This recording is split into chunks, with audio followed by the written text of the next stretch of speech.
రైతు ఆశీర్వాద సభకి ముఖ్యమంత్రిగా విచ్చేసిన ముఖ్య అతిథిగా విచ్చేసిన మన ప్రియతమ ముఖ్యమంత్రి గౌరవనీయులు శ్రీ రేవంత్ రెడ్డి గారికి,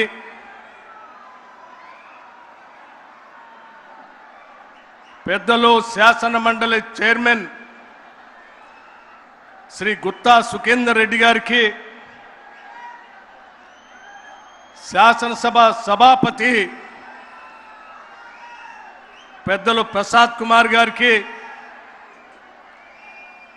వ్యవసాయ శాఖ మార్చులు గౌరవ తుమ్మల నాగేశ్వరరావు గారికి, రెవెన్యూ శాఖ మార్చులు గౌరవ పొంగులేటి శ్రీనివాస్ రెడ్డి గారికి, గౌరవ నీటిపారుదల శాఖ మార్చులు శ్రీ ఉత్తమ్ కుమార్ రెడ్డి గారికి, గౌరవ జిల్లా ఇన్ఛార్జి మంత్రివర్యులు శ్రీ వాకిటి శ్రీహరి గారికి, గౌరవ పరిశ్రమలు ఐటీ శాఖ మార్చులు శ్రీ దుద్దిళ్ల శ్రీధర్ బాబు గారికి, గౌరవ రోడ్లు భవనాల శాఖ మార్చులు శ్రీ కోమటిరెడ్డి వెంకటరెడ్డి గారికి, గౌరవ రాజ్యసభ సభ్యులు వేం నరేందర్ రెడ్డి గారికి, గౌరవ పార్లమెంటు సభ్యులు రామ సహాయం రఘురామ్ రెడ్డి గారికి, గౌరవ పార్లమెంటు సభ్యులు బలరాం నాయక్ గారికి, ప్రభుత్వ విప్ గౌరవ ఆది శ్రీనివాస్ గారికి, ప్రభుత్వ విప్ గౌరవ డాక్టర్ రామచంద్ర నాయక్ గారికి, గౌరవ శాసన సభ్యులు పాయం వెంకటేశ్వర్ల గారికి, గౌరవ శాసన సభ్యులు కోరం కనకయ్య గారికి, గౌరవ శాసన సభ్యులు శ్రీ రామ్దాస్ నాయక్ గారికి, గౌరవ శాసన సభ్యురాలు మట్టా రాగమయ్య గారికి, గౌరవ శాసన సభ్యులు ఆదినారాయణ గారికి, గౌరవ శాసన సభ్యులు డాక్టర్ వెంకట్రావు గారికి, గౌరవ శాసన సభ్యులు వెడ్మా బొజ్జు గారికి, గౌరవ శాసన సభ్యులు శ్రీ నవీన్ యాదవ్ గారికి, గౌరవ శాసన మండలి నాయకులు శంకర్ నాయక్ గారికి, గౌరవ శాసనసభ్యులు మనోహర్ రెడ్డి గారికి, గౌరవ శాసనసభ్యులు వీర్లపల్లి శంకర్ గారికి, గౌరవ శాసనసభ్యులు నాగరాజు గారికి, మరియు వేదిక మీద ఉన్నటువంటి జిల్లా అధికార యంత్రాంగానికి, అలాగే రాష్ట్ర వ్యాప్తంగా ఉన్నటువంటి ఉన్నతాధికారులుగా ఉండి ఇక్కడ ఈ సభ విజయవంతం కోసం ఇక్కడికి వచ్చినటువంటి ఉన్నతాధికారులకి, పోలీస్ అధికారులకి, అనేక గ్రామాల నుంచి ఈ రైతు ఆశీర్వాద సభకి అశేషంగా లక్షలాదిగా తరలి వచ్చిన రైతాంగ సోదరులకి, కుటుంబ సభ్యులకి, పాత్రికేయ మిత్రులకి, మీ అందరికి కూడా ముందుగా నా హృదయపూర్వకమైనటువంటి నమస్కారాలు.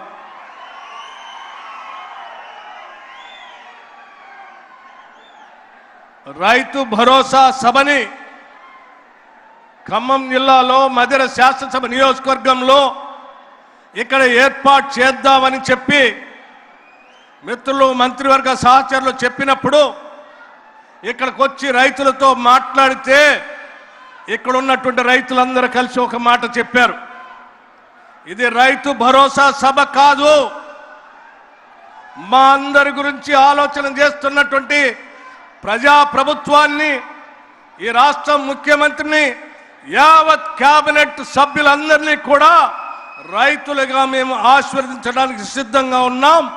ఈ సభకి రైతు ఆశీర్వాద సభ పెట్టండి అని చెప్పి ఇక్కడ ఉన్నటువంటి రైతాంగ సోదరులు అడిగిన మీదటే ఈ సభకి రైతు ఆశీర్వాద సభ అని పెట్టడం జరిగింది. ఇటువంటి రైతు ఆశీర్వాద సభకి రాష్ట్ర ముఖ్యమంత్రి వర్యుల్ని, సహచర మంత్రివర్గ సభ్యులందరినీ కూడా శాసనసభ్యులకు కూడా మధిర శాసనసభ నియోజకవర్గంలో ఈ కార్యక్రమం ఏర్పాటు చేసుకుంటున్నాం. రావాల్సిందిగా ఆహ్వానించిన మీదట వారందరూ కూడా ఎంతో మనందరి మీద ప్రేమతో ఇక్కడికి వచ్చినందుకు మీ అందరి తరఫున పేరు పేరున మంత్రివర్గ సహచర సభ్యులు అందరికీ, శాసన సభ్యులకి మీ అందరి తరఫున వారికి నేను కృతజ్ఞతలు తెలియజేస్తా ఉన్నాను. అట్లాగే వారందరూ వచ్చినందుకు గౌరవ ముఖ్యమంత్రి గారిని, మంత్రుల్ని అత్యంత ఆదరాభిమానాలతో, గుండెల నిండా ప్రేమతో స్వాగతం పలికిన మీ అందరికి కూడా మరొక్కసారి నా హృదయపూర్వకమైనటువంటి ధన్యవాదాలు తెలియజేస్తా ఉన్నాను. మిత్రులారా, స్నేహితులారా, రైతాంగ కుటుంబ సభ్యులారా, మీ అందరికీ లక్షలాదిగా తరలి వచ్చిన మీతో పాటు రాష్ట్ర వ్యాప్తంగా చూస్తున్నటువంటి అనేక మంది ప్రజానికానికి కొన్ని విషయాలు స్పష్టంగా ఈ సభ నుంచి చెప్పాలనేటువంటి ఒక చిన్న ఆలోచన మాకు. ఈ రాష్ట్రంలో మహిళలని మహాలక్ష్ములుగా చూడాలని, పూజించాలని ఈ రాష్ట్ర ప్రభుత్వ లక్ష్యం, ఆకాంక్ష. రైతుని రాజులుగా చూడాలని, గౌరవించాలని మా అందరి ఆశ, ఆకాంక్ష.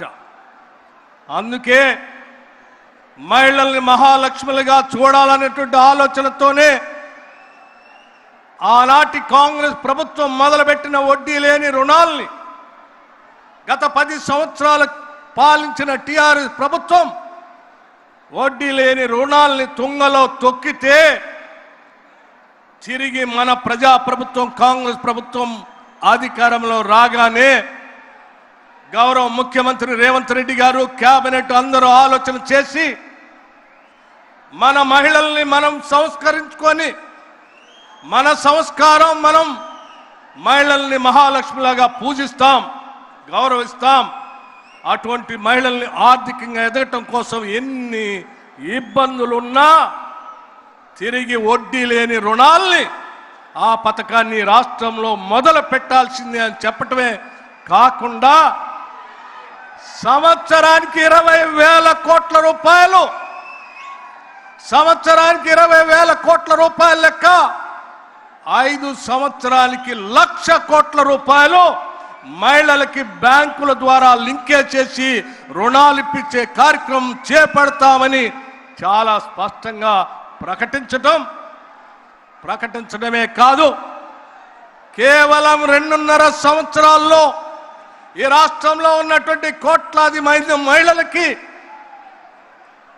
67,000 కోట్ల రూపాయలని ఇప్పటికే వడ్డీ లేని రుణాల్ని బ్యాంకు లింకేజ్ ద్వారా మహిళలకు అందించడం జరిగిందని చెప్పడానికి చాలా సంతోషిస్తా ఉన్నాం. అంతేకాదు, వడ్డీ లేని రుణాల పరిమితిని 5 లక్షల నుంచి 10 లక్షలకి పెంచాం. రాష్ట్ర వ్యాప్తంగా మహిళలందరూ కూడా ఉచితంగా బస్సులో ప్రయాణం చేసేటువంటి ఒక మహాలక్ష్మి ఆర్టీసీ బస్సు ఉచిత ప్రయాణాన్ని కూడా పెద్ద ఎత్తున ఏర్పాటు చేశాం.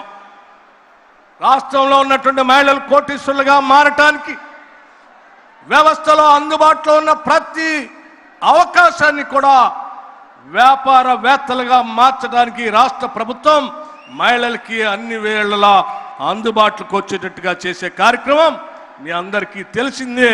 అందులో భాగంగా పవర్ ప్రాజెక్ట్స్ కావచ్చు, పెట్రోల్ పంప్స్ కావచ్చు, క్యాంటీన్స్ కావచ్చు, ఆర్టీసీ బస్సులు కొనుగోలు విషయం కావచ్చు, ఇవన్నీ కూడా రాష్ట్ర వ్యాప్తంగా ఉన్నటువంటి మహిళల అభివృద్ధి కోసం, ఆర్థికంగా ఎదగటం కోసం ఈ రాష్ట్ర ప్రభుత్వం మహిళలను మహాలక్ష్ములుగా చూడాలని ఆకాంక్షతో చేస్తున్నటువంటి కార్యక్రమం.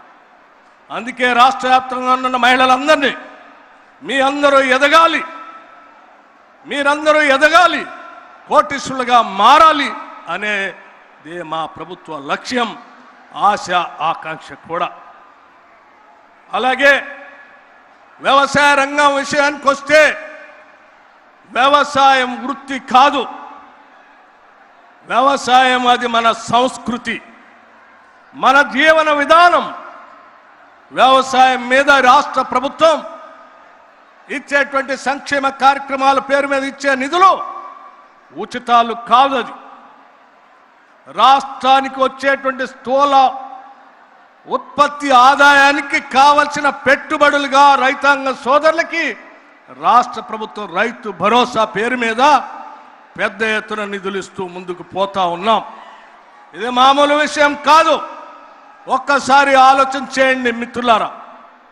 గత టిఆర్ఎస్ ప్రభుత్వం రైతు బంధు పేరు మీద కేవలం 5,000 రూపాయల ఎకరానికి ఇవ్వాలని ఆలోచన చేస్తే కూడా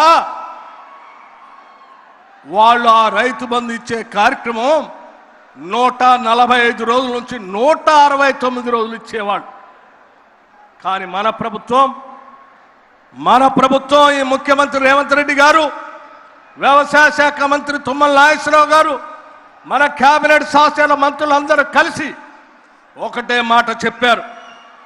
ఏది ఏమైనా రైతాంగ సోదరులకి మనం రైతు భరోసా 9 రోజుల్లో 9,000 కోట్ల రూపాయల్ని వారు అకౌంట్లో వేసి తీరాల్సింది అని చెప్పి ఆ రకంగా గత వానాకాలంలో కూడా కేవలం 9 రోజుల్లో 9,000 కోట్ల రూపాయల్ని మీ అకౌంట్లో వేసాం. ఈరోజు కూడా 30వ తారీఖు నాడు మొదలుపెట్టినటువంటి రైతు భరోసా కార్యక్రమం 9,000 కోట్ల రూపాయలకు సంబంధించిన అంశం మీ అందరి సమక్షంలో ఇదే ప్రాంగణంలో 30వ తారీఖు నాడు ఇదే ముఖ్యమంత్రి గారి చేతుల మీద ఇక్కడ నుంచే ప్రారంభోత్సవం చేయాలనేటువంటి ఆలోచన ఆ రోజు చేశాం.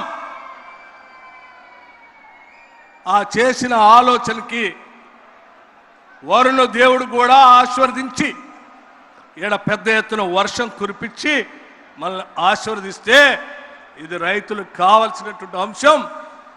మనం హైదరాబాద్లో మొదలు పెడదాం.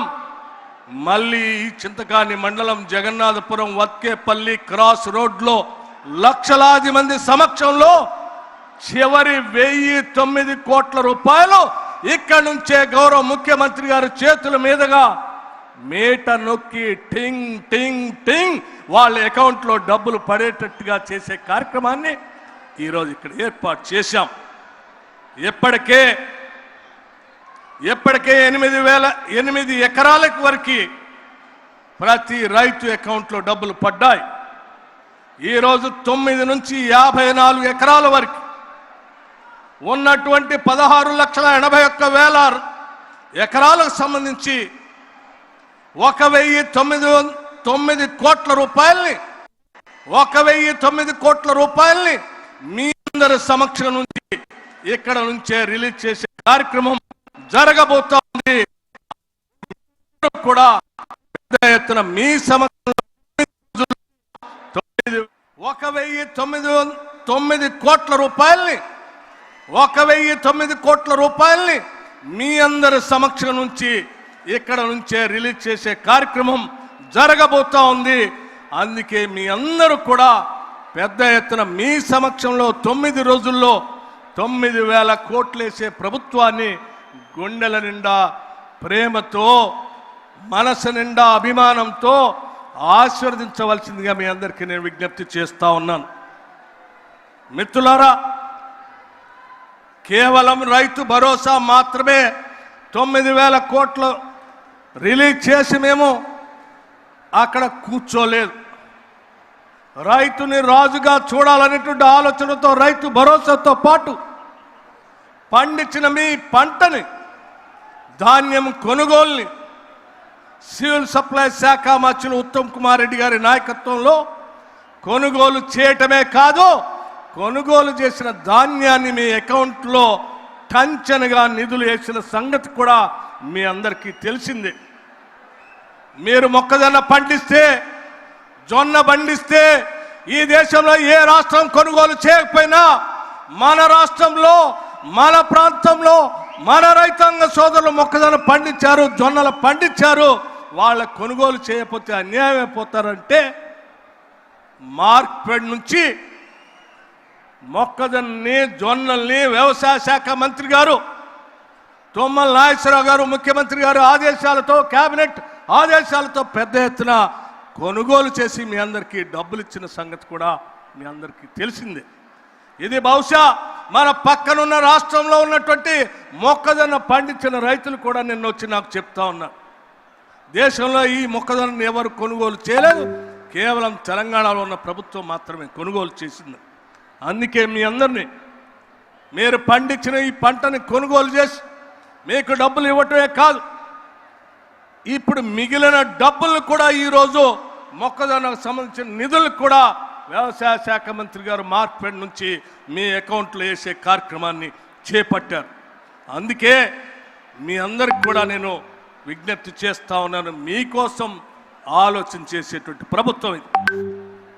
రైతుల కోసం కేవలం రైతు భరోసాయే కాదు, కొనుగోలు ఒక్కటే కాదు, రైతు రుణమాఫీ 21,000 కోట్ల రూపాయలు లక్షలాది మంది రైతాంగ సోదరుల అకౌంట్లో వేసాం.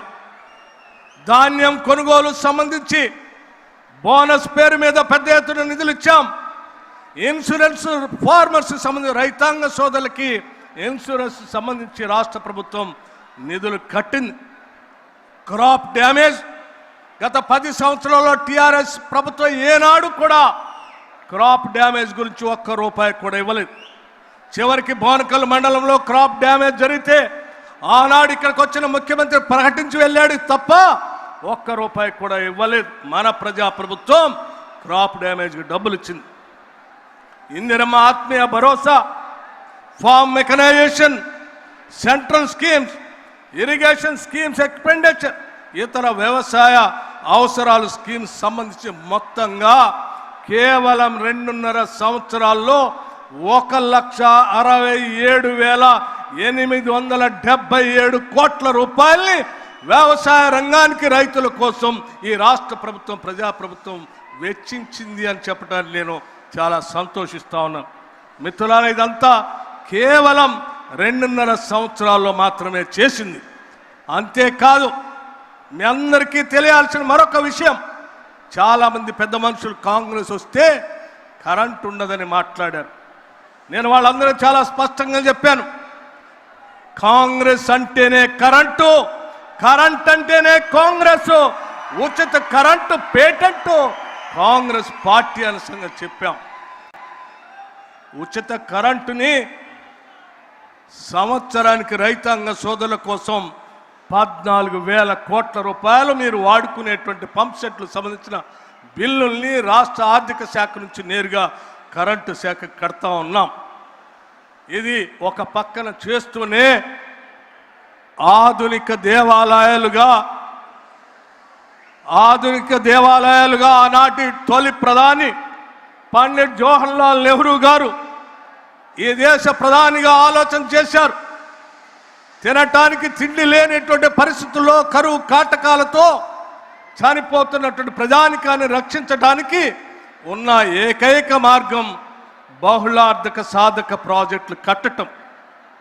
అందులో భాగంగానే ఏనాడో 1955 10వ తారీఖు డిసెంబర్ 1955 నాడు ప్రధాని జవహర్లాల్ నెహ్రూ గారు వేసినటువంటి పునాది నందికొండ దగ్గర ఒక తట్టలో ఇంత మట్టి మోసుకొని ప్రధానిగా ఆ నందికొండ దగ్గర పునాదులేస్తే ఆ ప్రాజెక్ట్ని పూర్తి చేసి 312 పూర్తి చేసి మనందరి ప్రియతమ నాయకురాలు శ్రీమతి ఇందిరాగాంధీ గారు ప్రధానమంత్రిగా ఆ సాగర కాలువ నీళ్లు, లెఫ్ట్ కెనాలు, రైట్ కెనాలు నీళ్లు వదిలిపెడితే అక్కడ లాకులు ఎత్తితే బిరబిరా పారుతూ కొన్ని 100 కిలోమీటర్లు ప్రయాణం చేస్తూ మనం దుక్కి దున్నే పొలంలో మనం నిలబడితే మన కాళ్ళకి కృష్ణా నది నీళ్లు తాకి ఈ పంటలు పండించుకుంటూ ఈరోజు మనం సుభిక్షంగా ఉంటున్నాం. చివరికి చింతకాణి మండలంలో ఉన్నటువంటి రైతులంతా ఈరోజు 5 ఏళ్లతో అన్నం తింటున్నామనంటే అది కేవలం నాగార్జున సాగర్ నీళ్లు మాత్రమే తప్ప ఆ తర్వాత ఒక్క చుక్క నీరు కూడా ఎవరు మనకి ఇవ్వలేదు. అందుకే వీటిని ఆధునిక దేవాలయాలని చెప్పి 1967లో దీన్ని ప్రారంభం చేస్తే ఒక్కసారి ఆలోచన చేయండి.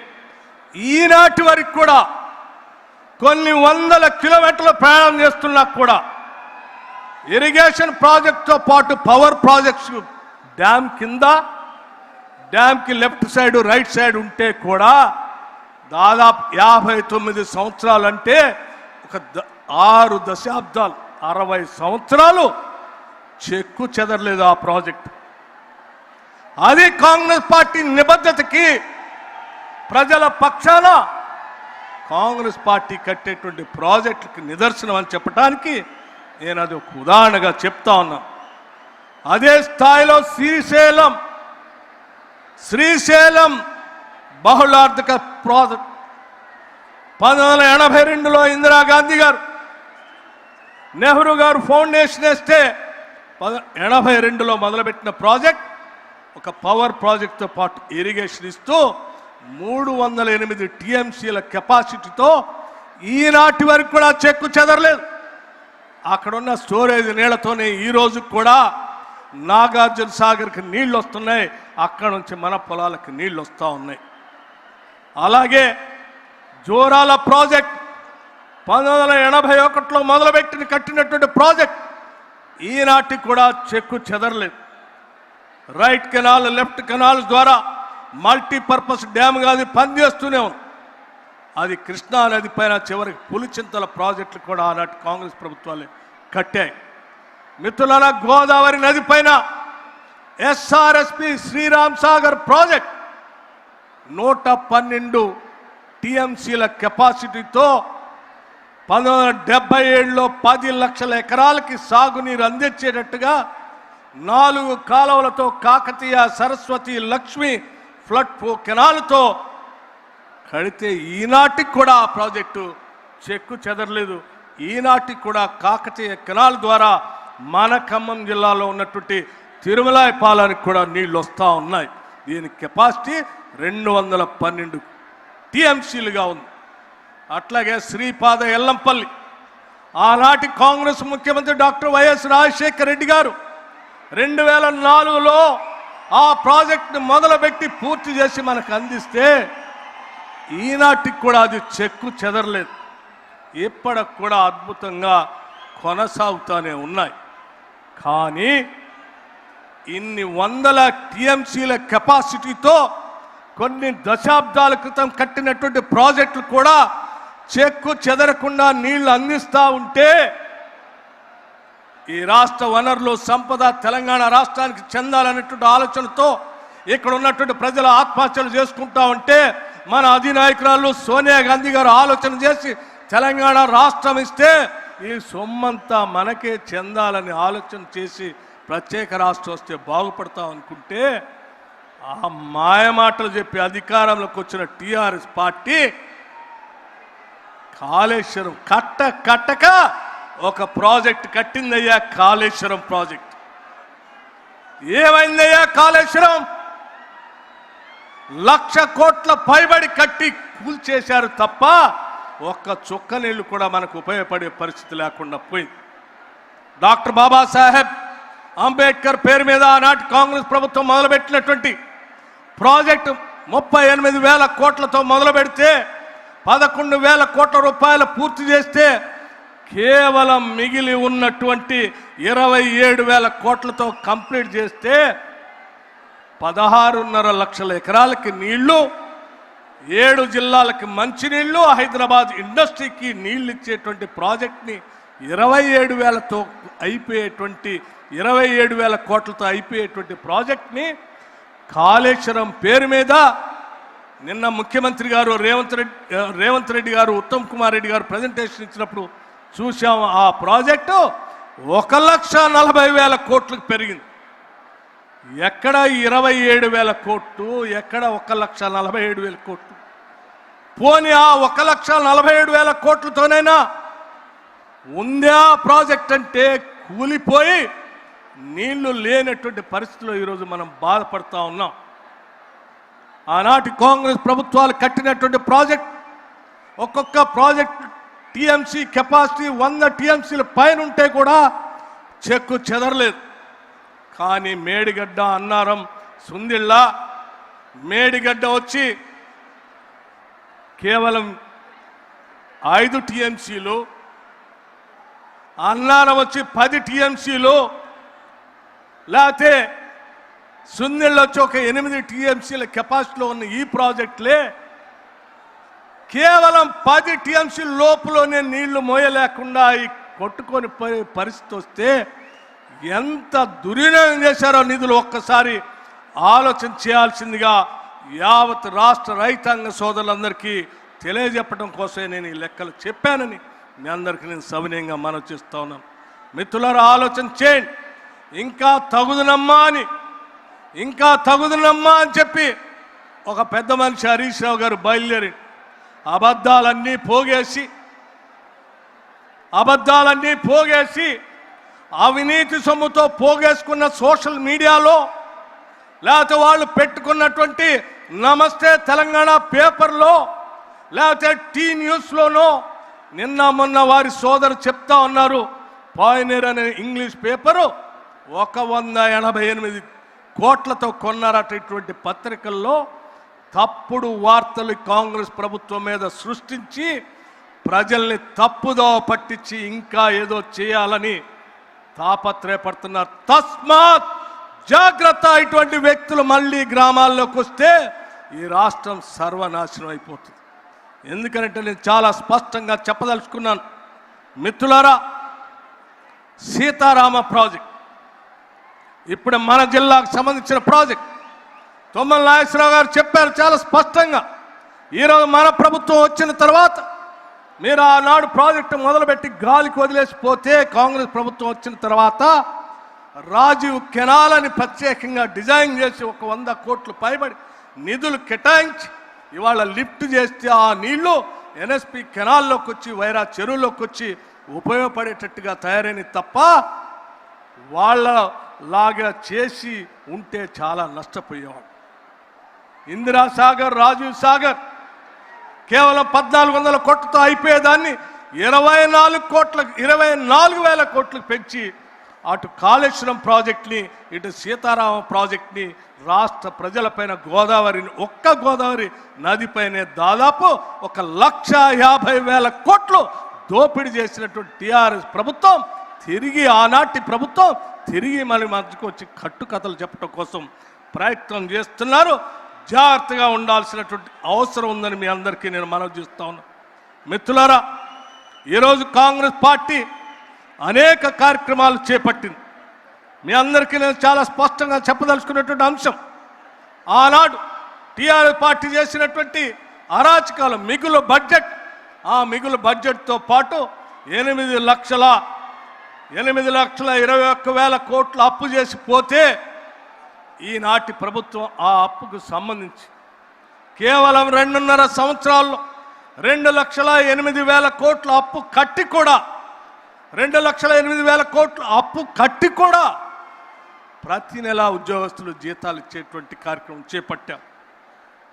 ఆనాడు ఉద్యోగస్తుల కోసం 10,000 కోట్ల రూపాయల బిల్లులు పెండింగ్ పట్టిపోతే ఈనాటి క్యాబినెట్, ముఖ్యమంత్రి రేవంత్ రెడ్డి గారి నాయకత్వంలో ఉన్నటువంటి క్యాబినెట్ ఆలోచన చేసి రాష్ట్రంలో పనిచేస్తున్న ఉద్యోగస్తుల బిల్లులన్నీ కూడా క్లియర్ చేయాలని నెలకి 2,000 లెక్క దాదాపు 6,000 కోట్ల రూపాయల్ని అప్పు కడుతూ కూడా వాళ్ళకి పెండింగ్ బిల్లులు క్లియర్ చేస్తూ 1వ తారీఖు నాడే జీతాలు ఇచ్చే పరిస్థితుల్లో రాష్ట్ర ప్రభుత్వం పనిచేస్తూ ఉంది.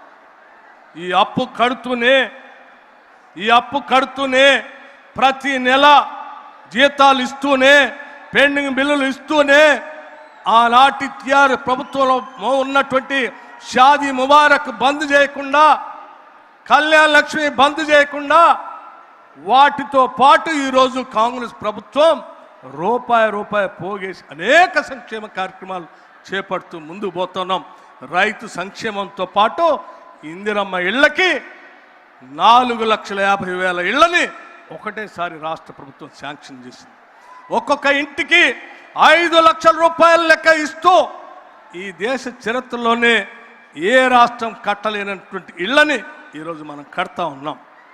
అట్లాగే 1,06,00,000 కుటుంబాలకి ఓ పక్క అప్పు జీతాలు ఇస్తూ చేస్తూ కూడా 1,06,00,000 కుటుంబాలకి సన్నబియ్యం అదనంగా ఇస్తా ఉన్నాం. మనం వచ్చిన తర్వాత 53 లక్షల కుటుంబాలకి ఉచిత కరెంటు 200 యూనిట్లు ఫ్రీ పవర్ ఇస్తా ఉన్నాం. వాళ్ళు చేసిన అప్పులు కడుతూనే, అట్లాగే వారు చేసిన అప్పులు కడుతూనే 5 లక్షల నుంచి 10 లక్షల వరకు రాజీవ్ ఆరోగ్యశ్రీ పథకాన్ని పెంచాం. వారు తెచ్చినటువంటి అప్పులకి వడ్డీలు కడుతూనే 5 లక్షల నుంచి 10 లక్షల వరకు వడ్డీ లేని రుణాల పథకాన్ని పెంచాం. వారు చేసిన అప్పులకి వడ్డీలు అసలు కడుతూనే ఉచిత బస్సు మహిళల కోసం ఏర్పాటు చేశాం. వారు తెచ్చిన అప్పుకి అసలు వడ్డీ కడుతూనే అదనంగా కొత్త రేషన్ కార్డుని రాష్ట్ర వ్యాప్తంగా ఇచ్చాం. వారు తెచ్చిన అప్పుకి వడ్డీ అసలు కడుతూనే రాష్ట్ర వ్యాప్తంగా ఉన్నటువంటి విద్యార్థులకి డైట్ ఛార్జెస్ 40% పెంచాం. 200% కాస్మెటిక్ ఛార్జెస్ పెంచాం. వారు చేసిన అప్పులకి వడ్డీ అసలు కడుతూనే రాష్ట్ర వ్యాప్తంగా ఉన్నటువంటి మన బిడ్డలు చదువుకోవటానికి కుల మతాలకు అతీతంగా ఒక ఉమ్మడి కుటుంబంలాగా ఉండాలని ముఖ్యమంత్రి దార్శనికతతో young India integrated residential schools ఒక్కొక్క స్కూల్ 200 కోట్లతో 100 స్కూల్స్ని రాష్ట్రంలో మొదలుపెట్టాం. తెలంగాణ పబ్లిక్ స్కూల్స్ మొదలుపెట్టాం. స్కిల్స్ యూనివర్సిటీ మొదలుపెట్టాం. ఇవి కాకుండా 27 లక్షల మంది ప్రభుత్వ పాఠశాలలో చదువుతున్న విద్యార్థులకి మధ్యాహ్నం ఉదయం పూట అల్పాహారంతో పాటు ఒక గ్లాసు పాలు, రాగి జావ కూడిన ఒక గ్లాసు ఇచ్చే ఏర్పాటు చేశాం. ఇంటర్మీడియట్ విద్యార్థులకు మధ్యాహ్న భోజన పథకాన్ని ప్రారంభించబోతున్నాం. చివరికి రాష్ట్రంలో ఉన్న 1,15,00,000 కుటుంబాలకి ఏ ఒక్క కుటుంబాన్ని కూడా వదిలిపెట్టకుండా ప్రతి కుటుంబానికి 5 లక్షల రూపాయల లెక్క ఇందిరమ్మ బీమా పథకాన్ని ఈ రాష్ట్ర ప్రభుత్వం మీ అందరి కోసం అమలు చేయబోతుందని చెప్పడానికి కూడా నేను సంతోషిస్తా ఉన్నా. ఇవన్నీ ఎందుకు చెప్తా ఉన్నానంటే వారు సర్వనాశనం చేసిన ఆర్థిక వ్యవస్థని, పాలనా వ్యవస్థని అన్నింటినీ గాడిలో పెడుతూనే రూపాయి పోగేసి అటు మహిళల కోసం, ఇటు రైతుల కోసం, పేద బడుగు బలహీన వర్గాల కోసం, విద్యార్థుల కోసం, చివరికి అన్ని కుటుంబాల కోసం ఆలోచన చేసి ఈరోజు పెద్ద ఎత్తున ఇన్ని పథకాలు తీసుకొని ముందుకు పోతా ఉన్నామే.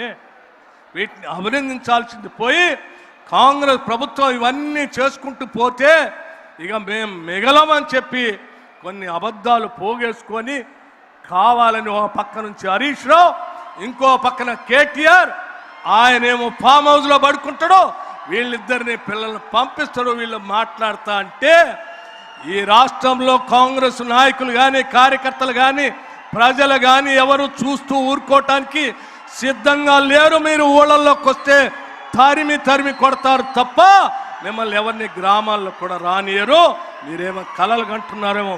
మీకు వెనక లేదు, ముందు లేదు. మీకు వెనక లేదు, ముందు లేదు.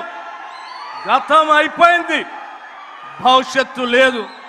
వర్తమానంలో మేమున్నాం, భవిష్యత్తు కూడా తిరిగి కాంగ్రెస్ పార్టీయే. ప్రజా సంక్షేమం కోసం ప్రజాప్రభుత్వాన్ని, ఇందిరమ్మ రాజ్యాన్ని రాష్ట్ర ముఖ్యమంత్రి రేవంత్ రెడ్డి గారి నాయకత్వంలో యావత్ కేబినెట్ సహచర మంత్రివర్గ సభ్యులు అందరూ సమిష్టిగా ఒక సోదర భావంతో రాష్ట్ర ప్రజల కోసం మేమందరం గ్రామీణ ప్రాంతాల నుంచి వచ్చినటువంటి వాళ్ళం.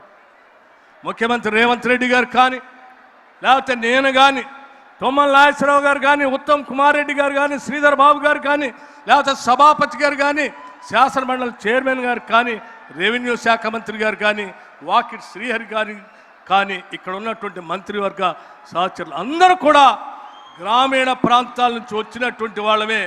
గ్రామాలు బాగుండాలి, వ్యవసాయం బాగుండాలి, రైతు బాగుండాలి, బలహీన వర్గాలు బాగుండాలి, యావత్ తెలంగాణ రాష్ట్రం సుభిక్షంగా ఉండాలి. అదే మా అందరి ఆలోచన. ఈ రాష్ట్రం ప్రపంచంతో పోటీ పడేటట్టుగా ముందుకు తీసుకొని పోవటం కోసం 2047 $3 ట్రిలియన్ ఎకానమీతో ప్రపంచంతో పోటీ పడేట్టుగా ఈ రాష్ట్రాన్ని తీసుకొని పోతాం తప్ప గుంట నక్కల్ని మాత్రం, తోడేళ్లు మాత్రం ఈ రాష్ట్రం మీద పడనీయం, దోపిడి గురి కానీయం. మేమందరం మీ ఆస్తుల్ని, మీ వ్యవస్థల్ని, మీ కుటుంబాల్ని మీకు రక్షణగా నిలబడతామని చెప్పి సవినయంగా మనవి చేస్తూ మరొక్కసారి అశేషంగా కదిలి వచ్చిన మీ అందరికీ పేరు పేరున హృదయపూర్వకమైనటువంటి ధన్యవాదాలు తెలియజేస్తూ ముగిస్తా ఉన్నాను. నమస్కారం. జై హింద్, జై తెలంగాణ.